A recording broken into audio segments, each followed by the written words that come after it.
చూస్ country delight, live better. ఇప్పుడే country delight app ని download చేసుకోండి.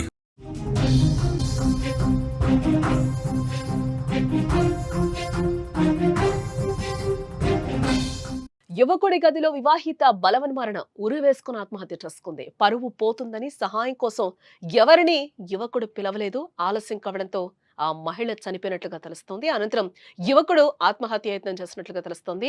నాగోల్ పరిధిలో ఈ సంఘటన చోటు చేసుకుంది. మృతురాలిది మహబూబాబాద్ జిల్లా రెడ్యాల గ్రామంగా తెలుస్తోంది. అమ్మను కోల్పోయారు ఇప్పుడు ఆ ఇద్దరు పిల్లలు. కుమారుణ్ణి హైదరాబాద్ తీసుకెళ్లి ఆసుపత్రిలో చూపిస్తారని నగరానికి వచ్చిన ఆమె తెలిసిన యువకుడి గదికి వెళ్ళింది. ఆ తర్వాత అక్కడ ఏం జరిగిందో ఉరి వేసుకొని మరణించింది.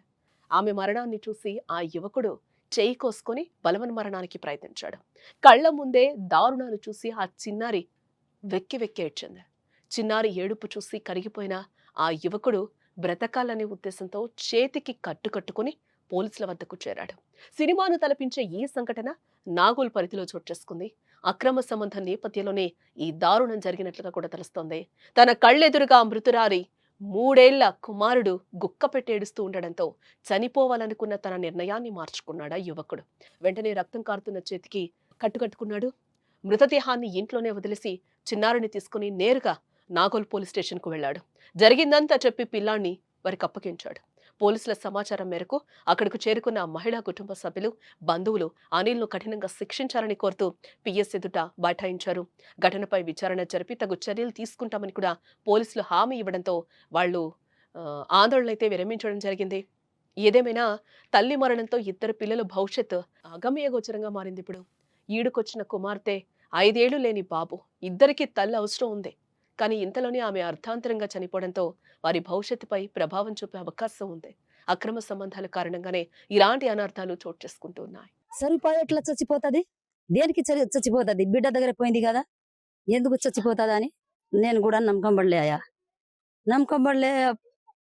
ఈ నా బిడ్డకి చావగొట్టి మళ్ళా పిల్లగానికి తీసుకుపోయి ఊరు మొత్తం తిరుగుతుందట. ఇప్పుడు మీ బిడ్డని చనిపోయిన తర్వాత కూడా ఆయన కూడా ఇక్కడ కోసుకొని పిల్లగాన్ని పోలీస్ స్టేషన్ తీసుకుపోయి చెప్పి అంటున్నారు కదా, మరి వాస్తవేనా? వచ్చి కోసుకున్నాడో ఏం చేసిండో మరి, కానీ బాబుకి ఎత్తుకొని తిరిగిండట. పోలీస్ స్టేషన్ 3 దిక్కున పోయిండట. మళ్ళా ఎక్కడ అయిండో ఏం చేసిండో మాకు ఇరకలేదు. శనివారం మా అమ్మ నా దగ్గర వచ్చింది. 1 కి ఇక్కడ నుంచి బయలుదేరింది. 2 కి అక్కడ వచ్చింది మా మమ్మీ.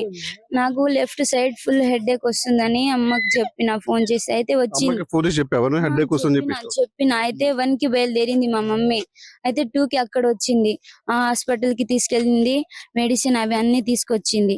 అయితే మా మమ్మీ నాతో మాట్లాడుతుంది. అప్పుడు అనిల్ అనే ఫోన్ చేసిండు. ఫోన్ చేస్తాడు, మళ్ళీ ఫోన్ చేస్తాడు. మా అమ్మ లిఫ్ట్ చేయట్లే. అయితే బండి వేసుకొని వచ్చిండు మా కాలేజ్ దగ్గర. వచ్చి మా అమ్మని గుంజుకు వెళ్ళిండు. మా తమ్ముని గుంజుకెళ్ళి బండి మీద కూర్చోబెట్టిండు. మా అమ్మని కూడా తీసుకెళ్ళిండు. ఇంటి పక్కన మామయ్య కదా, ఇంటికి తీసుకెళ్తాడేమో అని అనుకున్నా, గానీ హైదరాబాద్ లో తీసుకెళ్లి చంపుతాడు నాకు తెలియదు.